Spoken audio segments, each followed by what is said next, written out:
Hello നമസ്കാരം, എല്ലാവർക്കും പുതിയൊരു വീഡിയോയിലേക്ക് സ്വാഗതം. കഴിഞ്ഞ ദിവസം ലക്ഷ്മി നക്ഷത്രയുടെ യൂട്യൂബ് ചാനലിൽ അനീഷുമായിട്ടുള്ള ഒരു ഇന്റർവ്യൂ വന്നതിന് ശേഷം ഒരുപാട് സൈബർ അറ്റാക്കാണ് അനീഷിന് നേരെയുള്ളത്. അത് ബിഗ് ബോസിന് ശേഷം അനീഷിൻ്റെതായി എന്തെങ്കിലും ഒരു നല്ല കാര്യം പുറത്തു വന്നാൽ ഉടനെ തുടങ്ങുന്ന ഒരു ആചാരമാണത്. അത് പിന്നീട് ഈ കൂട്ടർ തുടർന്നുകൊണ്ടേയിരിക്കുന്നു. എന്നിട്ട് ഈ കൂട്ടർ തന്നെ പറയുന്ന ഒരു കാര്യമാണ്, അനീഷ് ഇതുവരെയും ബിഗ് ബോസ് വിട്ടിട്ടില്ല എന്ന്. പിന്നെ അയാളോട് ചോദിക്കുന്ന ചോദ്യങ്ങൾക്ക് അയാൾ മറുപടി പറയണ്ടേ?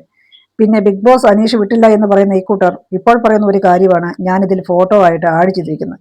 കഴിഞ്ഞ ദിവസം ഏഷ്യാനെറ്റിന്റെ ഒരു റിയാലിറ്റി ഷോയുടെ വിന്നറെ പ്രഖ്യാപിച്ചിരുന്നു.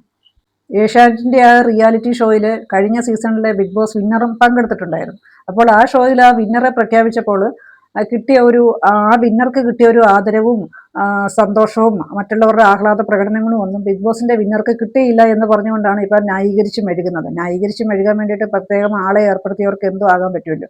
കാരണം എന്നിട്ട് പറയുന്നത് അനീഷിന്റെ ഫാൻസ് അല്ലെങ്കിൽ അനീഷ് ഇങ്ങനെ ബിഗ് ബോസ് വിട്ടിട്ടില്ല, ഇപ്പോഴും അത് പറഞ്ഞുകൊണ്ടിരിക്കുന്നു എന്നാണ്. പിന്നെ അയാൾ അവിടെ നേരിട്ട കാര്യങ്ങളോ ചോദിക്കുമ്പോൾ അയാൾ അതിന് മറുപടി പറയും. അപ്പൊ അതുപോലെ ഈ ബിഗ് ബോസ് വിടാതെ ഇപ്പൊ അനീഷിൻ്റെതായിട്ട് എന്തെങ്കിലും ഒരു കാര്യം ഏതെങ്കിലും ഒരു സോഷ്യൽ മീഡിയ ചാനലിൽ വന്നാൽ ഉടനെ അവിടെ വളരെ മോശമായി വ്യക്തിഹത്യ ചെയ്യുന്ന രീതിയിൽ കുറേ ഫേക്ക് ഐ ഡികൾ ക്രിയേറ്റ് ചെയ്ത് സോഷ്യൽ മീഡിയയിൽ അന്ന് എത്ര ചാനലുകളിൽ അനീഷിന്റെ അന്നത്തെ പ്രോഗ്രാമിന്റെ വീഡിയോ അപ്ലോഡ് ചെയ്തിട്ടുണ്ടോ അവിടെയെല്ലാം ഈ സെയിം കമന്റുകൾ കോപ്പി പേസ്റ്റ് ചെയ്ത് നടക്കുന്ന കമന്റ് തൊഴിലാളികളെ കാണാൻ സാധിക്കും. ഇങ്ങനെ കമന്റ് ചെയ്യുന്നവർ ഒരിക്കലും കൂലിവേല ചെയ്ത്, അവർക്ക് കൂലി വേലയൊന്നും കാണില്ല, കൂലിവേല ചെയ്ത് ജീവിക്കുന്നവരായിരിക്കില്ല. ഇവരുടെ പ്രധാന വരുമാന മാർഗം എന്ന് പറയുന്നത് ആർക്ക് വേണ്ടിയാണോ ഇങ്ങനെ മറ്റുള്ളവരെ ഇങ്ങനെ കരിവേരി തേക്കാനായിട്ട് പോകുന്നത്, അവരിൽ നിന്നൊരു വരുമാനം ഇവർക്ക് കിട്ടുന്നുണ്ടായിരിക്കും. അങ്ങനെ അവരെ വെളുപ്പിച്ചു കൊടുക്കുക എന്നുള്ളതാണ് അവരുടെ മെയിൻ ആയിട്ടുള്ള വരുമാന മാർഗം. പിന്നെ ഈ കൂട്ടർ പറഞ്ഞു വരുത്തുന്ന ഒരു ആരോപണമാണ് അനീഷ് ഫേക്ക് ആണെന്നുള്ളത്. അനീഷ് എന്താണ് അവിടെ ബിഗ് ബോസ് ഷോയിൽ ഫേക്കായിട്ട് നിന്നിട്ടുള്ളത്? അനീഷിന്റെ കുടുംബത്തിൽ ആർക്ക് വേണ്ടിയെങ്കിലോ അത് അനീഷിന് വേണ്ടിയിട്ടോ എന്തെങ്കിലും ഒരു ചികിത്സാ സഹായം വേണമെന്ന് പറഞ്ഞ് അവിടെ വോട്ട് പിടിച്ചിട്ടുണ്ടോ? അനീഷിന്റെ ബാധ്യതകളെ കുറിച്ച് അവിടെ സംസാരിച്ചിട്ടുണ്ടോ? ഇല്ല.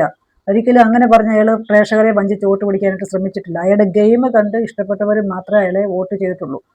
അതൊരു മൈൻഡ് ഗെയിം ആയിക്കോട്ടെ, ഫിസിക്കൽ ടാസ്ക് ആയിക്കോട്ടെ, ഏത് കാര്യത്തിലാണെങ്കിലും അയാൾ നല്ലൊരു ഗെയിമറായിരുന്നു. അത് കണ്ടിട്ടാണ് അയാളുടെ വ്യക്തിത്വം കണ്ടിട്ടുമാണ് പ്രേക്ഷകർ ഇഷ്ടപ്പെട്ടിട്ടുള്ളത്. അല്ലാതെ ഫേക്കായിട്ട് നിന്നിട്ടുള്ളതെന്ന് തോന്നുന്നില്ല. അത് എന്ത് കണ്ടിട്ടാണ് ചിലരിങ്ങനെ ഫേക്കാണെന്ന് പറയുന്നതെന്ന് അറിയില്ല. പിന്നെ ഇവർ ആരോപിക്കുന്ന ഒരു കാര്യമാണ് അനീഷ് നുണയനാണ് എന്നുള്ളത്. ഈ നുണയനാണെന്ന് പറയുന്നതല്ലാതെ പറഞ്ഞ ഒരു നുണ എന്താണെന്ന് ഇവരാരും തെളിയിച്ചിട്ടില്ല. അതുകൂടെ ഒന്ന് ഈ നുണയനാണെന്ന് പറഞ്ഞവരൊന്ന് പറയുമായിരുന്നെങ്കിൽ നല്ലതായിരുന്നു. കമന്റ് ബോക്സിൽ എഴുതുന്ന അനീഷ് പറഞ്ഞൊരു നുണ എന്താണ്? പിന്നെ ഈ നുണയനാണെന്ന് അനീഷിനെ പറയുന്ന ആൾക്കാർ, മറ്റുള്ളവരെ സപ്പോർട്ട് ചെയ്യുന്ന ആൾക്കാർ അധികം താമസിക്കാതെ മനസ്സിലാക്കുക ആരാണ് ഇപ്പോൾ പറയുന്നത് മാറ്റി പറയുന്നത്, ആരാണ് ഇപ്പോഴും നുണ പറഞ്ഞ് മീഡിയാസിന്റെ മുന്നിൽ നടക്കുന്നതെന്നുള്ളത് അധികം താമസിക്കാതെ പ്രേക്ഷകർക്ക് മനസ്സിലാകും. കാരണം നിലപാടില്ലാത്ത വ്യക്തി ആരാണെന്നും പറയുന്ന വാക്കുകൾ അപ്പോൾ സ്വന്തം താല്പര്യത്തിന് വേണ്ടിയിട്ട് മാറ്റി പറഞ്ഞുകൊണ്ടിരിക്കുന്നതും പ്രേക്ഷകരെ വഞ്ചിച്ചിട്ടുള്ളതും ആരാണെന്ന് മനസ്സിലാക്കും. പിന്നെ ബിഗ് ബോസിന് ശേഷവും പലയിടത്തും നാട മുറിക്കാൻ പോയപ്പോൾ പല മീഡിയാസിന്റെ മുമ്പിലും ഇവർ തമ്മിലുള്ള വിഷയങ്ങളെ എടുത്തിട്ട് സംസാരിച്ചിട്ടുള്ളത് ഈ പറയുന്ന വിന്നർ തന്നെയാണ്. അതിനുശേഷമാണ് അനീഷ് ആ ഒരു അവാർഡ് ഫംഗ്ഷൻ വേദിയിൽ വെച്ച് ലയം കെട്ടെന്ന് ഒന്നുകൂടി പറഞ്ഞത്. അതാണ് അന്ന് കൂടുതൽ പ്രശ്നങ്ങളിലേക്ക് പോയത്. കാരണം അവർക്ക് ഇത് വീണ്ടും ഉപയോഗിച്ചുകൊണ്ട് സോഷ്യൽ മീഡിയയുടെ അറ്റൻഷൻ കിട്ടാൻ വേണ്ടി അവിടെ അനീഷിനെ ഉപയോഗിക്കുന്നുണ്ടായിരുന്നു. പക്ഷെ അനീഷ് ബിഗ് ബോസിൽ നിന്ന് ഇറങ്ങി എയർപോർട്ടിൽ വന്നപ്പോൾ മുതൽ മീഡിയാസ് ചോദിച്ചപ്പോഴൊന്നും അനീഷ് ഒരക്ഷരവും മിണ്ടിയിട്ടില്ല. അതിനെ വീണ്ടും ഒരു കണ്ടന്റ് ആക്കാൻ വേണ്ടി അയാൾ ഉദ്ദേശിച്ചിട്ടില്ല. അതുകൊണ്ട് തന്നെയാണ് വീണ്ടും അയാൾ ലയം കെട്ടെന്ന് പറഞ്ഞത്, വീണ്ടും അയാളെ ഉപയോഗിക്കുന്നു എന്ന് തോന്നിയപ്പോൾ. പിന്നെ ബിഗ് ബോസിന് ശേഷം അനീഷ് ഫസ്റ്റ് കൊടുക്കുന്ന ഇന്റർവ്യൂ ആണ് ലക്ഷ്മി നക്ഷത്രയുടെ ചാനലിൽ. അതിന് മുമ്പ് അയാൾ ഇന്റർവ്യൂ ഒന്നും കൊടുത്തിട്ടില്ല. കൊടുത്തിട്ടുള്ളെങ്കിൽ അത് ഏഷ്യാനെറ്റിന്റെ ചാനലിലാണ്, അത് ഷോയുടെ ഭാഗമായിട്ടായിരുന്നു. ഒരു വർഷത്തിന് ശേഷം അത് ഇന്റർവ്യൂ കൊടുക്കുമ്പോഴും അയാൾക്ക് ബിഗ് ബോസിനെ കുറിച്ച് സംസാരിക്കാനുള്ളൂ. അയാൾ നേരത്തെ സെലിബ്രിറ്റിയോ 1 മില്യൺ ഫോളോവേഴ്സ് ഉള്ള ഒരാളൊന്നുമല്ല. അയാളെ 4 പേര് അറിഞ്ഞു തുടങ്ങിയത് ബിഗ് ബോസിന് ശേഷമാണ്. അപ്പോൾ സ്വാഭാവികമായിട്ടും ബിഗ് ബോസിനെ കുറിച്ച് അയാൾക്ക് സംസാരിക്കാനുള്ളൂ.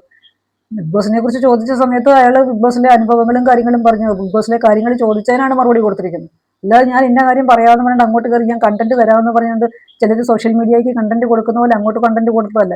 ചോദിച്ച ചോദ്യങ്ങൾക്ക് കൃത്യമായി മറുപടി പറഞ്ഞു. ഷോയിൽ ഫേക്കായിട്ട് നിന്നിട്ടുള്ളവർക്കാണ് വെളിയിൽ ഇറങ്ങിയതിന് ശേഷം ഓവർ ക്യൂട്ട്നെസ് വാരി വിതറുകയും പറഞ്ഞിട്ടുള്ള നിലപാടുകൾ മാറ്റി പറയുകയൊക്കെ ചെയ്യേണ്ടി വരുന്നത്. ഷോയിൽ സത്യസന്ധമായിട്ട് നിന്നിട്ടുള്ള ഒരാൾക്ക് വെളിയിൽ ഇറങ്ങിയതിന് ശേഷം അതേ നിലപാടുകൾ തന്നെ തുടർന്ന് പറയുന്നതിന് സമൂഹത്തെ പേടിക്കേണ്ട കാര്യമില്ല. അല്ലാത്തവർക്കാണ് വീണ്ടും വീണ്ടും നുണ പറയേണ്ടതായിട്ട് വരുന്നത്. എന്നിട്ട് നുണ പറയുന്നവർ തന്നെ നുണ പറയാത്ത ഒരാളെ നുണയൻ എന്ന് വിളിക്കുന്നു.